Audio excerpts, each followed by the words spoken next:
This is Colo 8 News Now at 10 on the Reno CW, covering the news that matters to you. Who's strike? My choice! Who's strike? My choice! Who's strike? My choice! Outrage in downtown Reno over the Supreme Court's decision to overturn a nearly half-century precedent protecting reproductive health care. We'll take you there in just a few. A massive shift in America's history is our big story tonight. Thank you for being with us on the CW. I'm Tabnie Dozier. The Supreme Court placing the decision of abortion in the hands of states. Protests in New York, Chicago, Boston, Sacramento, and other cities demanding that women be allowed to make that choice.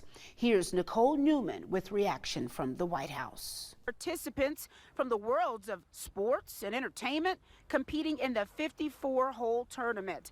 The field collectively represents 17 Hall of Famers, 13 MVP awards, multiple Cy Young and Player of the Year awards, as well as numerous Grammy and Emmy award winners. We thank you for being with us for our special edition here at the American Century Championship. I'm Tabnie Dozier alongside Ben Deach, our weekend anchor and senior reporter. You've been here many a times. It's been a while for you. And this tournament to me has kind of evolved over the years. Now to our top story at 10 o'clock, the explosive growth of California's Oak Fire. Thank you for joining us tonight on the CW. I'm Tabnie Dozier. It is burning in Mariposa County, scorching more than 17,000 acres. Dry and dead vegetation helping keep flames active near Yosemite National Park. At least 55 buildings have been destroyed. There are dozens of road closures, and more than 3,000 people have evacuated so far. Minor injuries have been reported from this fire. Resources are coming in from around the Golden State and neighboring states as well. The fire behavior that we're seeing on this incident is really unprecedented. It's moving extremely fast, and the reaction time to get people out is limited because that fire is moving so fast. It started at 2 o'clock in the afternoon this past Friday, and it is now California's largest wildfire of the year. Containment sits at 16%. No word yet on a cause. Well, we are feeling and seeing the smoke throughout the Truckee Meadows, and our area expected to get a lot more smoke as the California fires burn. An air quality specialist with the Washoe County Health District says poor air quality can be harmful to young kids, older people, and a third category that tends not to get mentioned. One other group of people that they don't maybe in the recent past haven't considered themselves to be a sensitive group is very active adults outdoors, athletes, and things of that nature. It's not a good time to be running a marathon. AirNow.gov provides an air quality forecast, and it's expected to be in the unhealthy for sensitive groups category in the coming days. Okay, well, let's bring in Jeff to continue this conversation on the air quality and really the explosive fire activity over this weekend, because you mentioned high fire danger during our Friday newscast, and we are seeing it. Yeah, I mean, this one blew up this weekend, just exploded both days. We got a lot of that smoke yesterday. New information. According to the CDC, breast cancer is the second most common cancer among women here in the U.S. And according to breastcancer.org, about 1 in 8 women will develop invasive breast cancer in their life. More than 40,000 women are expected to die of the disease this year. That number higher among African American women. I talked with former Arizona Cardinals star, wide receiver that is, Larry Fitzgerald, who lost his mother to breast cancer and has used his platform to spread awareness and fight this disease. It's really close. It's touched us in a very impactful way, and I just want to do everything I can to make sure that nobody else's sister, mother, aunt, grandmother has to deal with the same things that we've had to do as a family. In 2005, Larry established the Larry Fitzgerald Foundation, which includes the Carol Fitzgerald Memorial Fund, created in honor of his late mother. It supports organizations that serve people affected by breast cancer. In 2016, Larry was honored with the Walter Payton NFL Man of the Year Award for his humanitarian efforts. You can learn more about the foundation by heading over to LarryFitzgeraldFoundation.org. Continuing coverage now. This past Friday, Brittany Griner's attorneys say they need more time to prepare Griner for the next phase of her trial. The two-time U.S. Olympic gold medalist was arrested in Moscow this February.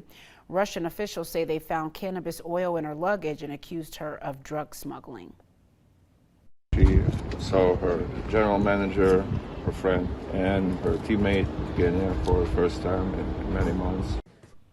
Supporters from the states have been character witnesses for Griner. She pleaded guilty earlier this month to possessing trace amounts of cannabis oil on a vape cartridge and could face up to 10 years in jail. She's repeatedly said she did not intentionally break Russian law. Advocacy has remained consistent in the sports world and nonprofit realm, which are near and dear to the athlete's heart.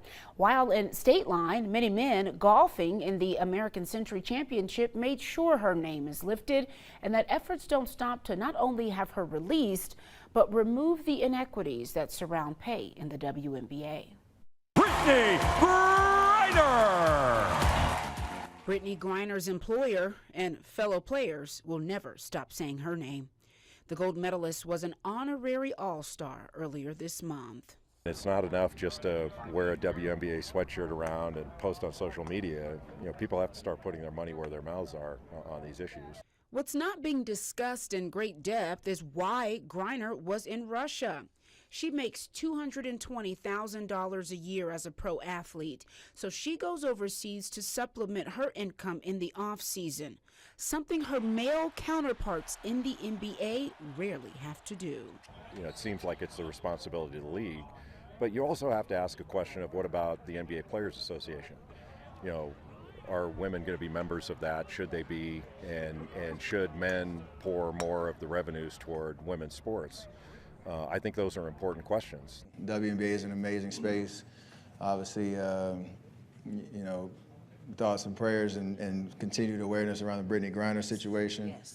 So there's just a lot of positive momentum, but can't let our foot on the gas pedal, off the gas pedal on ways that we all can continue to make a difference and support women's athletics. This case, for many, amplifies the inequities that still exist when it comes to women receiving equal pay. As we're in the midst of the 50th anniversary of Title IX, the landmark civil rights law.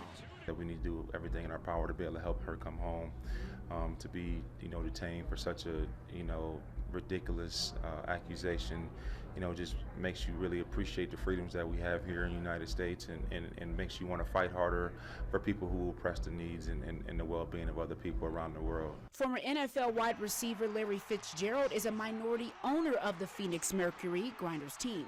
I know my daughters are going to grow up, and they may be athletes, they may not be. They may be the next president of the United States, but if they get that opportunity, it's going to start with this generation creating those opportunities for them.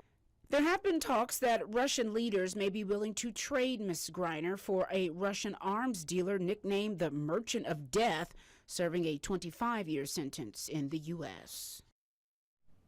Brittany Griner is back in court on Tuesday, the 26th. The Kremlin has denied that Griner's imprisonment is politically motivated. She wrote President Biden on the 4th of July expressing her fears and to please not forget about her.